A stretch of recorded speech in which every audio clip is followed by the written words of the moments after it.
الحمدللہ وحدہ لا شریک لہ والصلاۃ والسلام علی من لا نبی بعدہ۔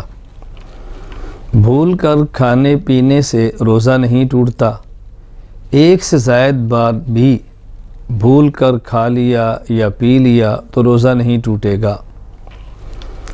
ایک شخص کو بھول کر کھاتے پیتے ہوئے دیکھا، یعنی کوئی شخص بھول گیا اور کھا رہا تھا پی رہا تھا، اگر وہ طاقتور ہے، برداشت کر سکتا ہے تو اس کو یاد دلانا واجب ہے، اور اگر کمزور ہے، اس کے لیے روزہ برداشت کرنا مشکل ہے تو اس کو یاد نہ دلائیں۔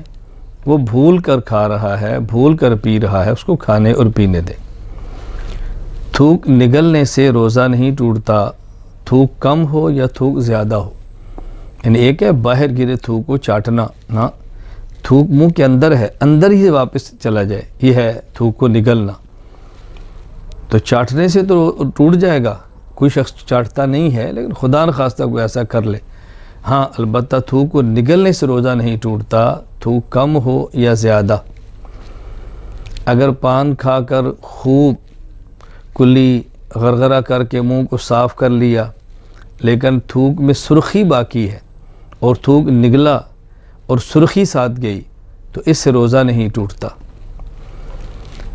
ناک کو اتنے زور سے سڑک لیا کہ ناک حلق میں چلی گئی تو روزہ نہیں ٹوٹا۔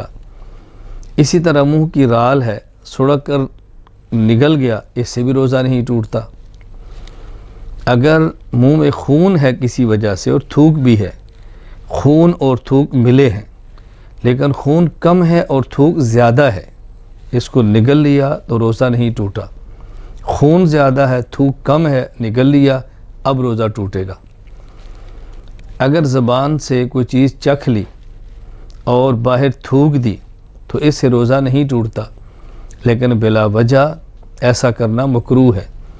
ہاں اگر کوئی عورت بیوی ایسی ہو جس کا شوہر سخت مزاج ہو اور خدشہ ہو کہ کھانے میں نمک وغیرہ زیادہ ہو گیا تو کہیں ڈانٹے یا سختی کرے، اس کی وجہ سے وہ معمولی سا چکھ لے، اندر نہ نکلے اور باہر پھینک دے، اس کی گنجائش ہے۔ بچہ ہے چھوٹا، بہت مجبوری ہے، کوئی اور شخص نہیں ہے گھر میں تو خوراک کو چبانا پڑتا ہے، چبا کر بچے کو کھلاتے ہیں تو وہ جائز ہے، لیکن اس کا خیال رکھیں کہ کوئی بھی ذرہ اندر نہ جائے، اس کو باہر پھینکے، معمولی سی چیز کو بھی۔ مسواک سے دانت صاف کرنا روزے کی حالت میں درست ہے۔ مسواک سوکھی ہو تب بھی ٹھیک ہے، مسواک تر ہو تب بھی ٹھیک ہے، مسواک کا ذائقہ گلے میں محسوس ہو تب بھی جائز ہے، ذائقہ محسوس نہ ہو تب بھی جائز ہے۔ کوئی شخص اپنا خون کسی کو دے یا کسی کا خون لگوائے، انجیکشن لگوائے، ڈرپ لگوائے، اس سے روزہ نہیں ٹوٹتا، لیکن بغیر ضرورت شدیدہ کے ایسا کرنا مکروہ ہے، یوں کرنا نہیں چاہیے، لیکن کر لیا تو اس سے روزہ ٹوٹے گا نہیں۔